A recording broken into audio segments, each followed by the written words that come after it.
సంవత్సరాల తరబడి ఎన్ని మందులు వాడినా మీ మోకాల నొప్పులు తగ్గట్లేదా? ప్రాణ పెయిన్ క్లినిక్ లో అత్యాధునిక చికిత్స.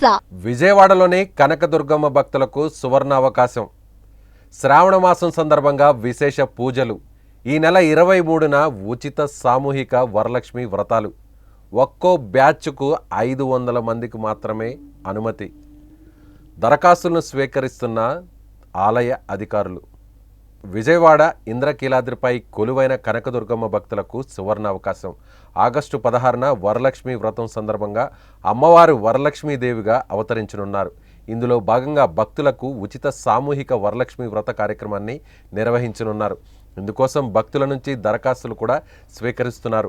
రెండో శుక్రవారం కావడంతో కనకదుర్గమ్మ అమ్మవారిని వరలక్ష్మీదేవిగా అలంకరిస్తారు. వీటితో పాటు ఈ నెల 15 నుంచి 20 వరకు పవిత్రోత్సవాలు కూడా నిర్వహించనున్నారు. ఆగస్టు 23న సామూహిక వరలక్ష్మి వ్రతాలను నిర్వహించాలని ఆలయ అధికారులు నిర్ణయం తీసుకున్నారు. ఇక ఫ్రీ వరలక్ష్మి వ్రతం కోసం భక్తులు దరఖాస్తు చేసుకోవాలని ఆలయ అధికారులు కోరారు.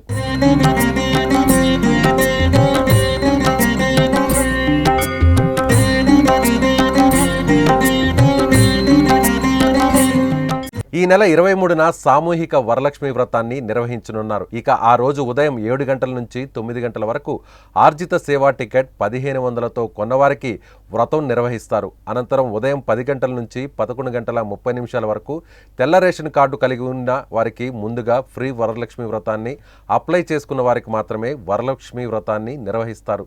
కనకదుర్గమ్మ ఆలయంలో నిర్వహించే ఈ సామూహిక వరలక్ష్మి వ్రతానికి బ్యాచ్కు 500 మందిని మాత్రమే అనుమతిస్తారు.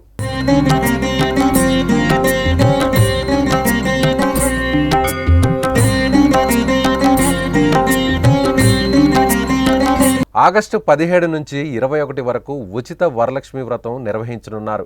ఇందులో పాల్గొనే భక్తుల కోసం దరఖాస్తులు స్వీకరిస్తామని అధికారులు పేర్కొన్నారు. వరలక్ష్మి వ్రతం పూర్తయ్యాక ఆ మహిళలకు 300 రూపాయల దర్శనం క్యూ లైన్లో అమ్మవారి దర్శనానికి అనుమతిస్తున్నట్లు ఆలయ అధికారులు తెలిపారు. ఈ సందర్భంగా వచ్చే భక్తులకు ఎటువంటి సమస్యలు తలెత్తకుండా ఉండేందుకు అధికారులు తగు ఏర్పాట్లు చేస్తున్నారు. వీటితో పాటు దుర్గమ్మ కొండపై ఆగస్టు 17 నుంచి 20 వరకు పవిత్రోత్సవాలు కూడా జరగనున్నాయి.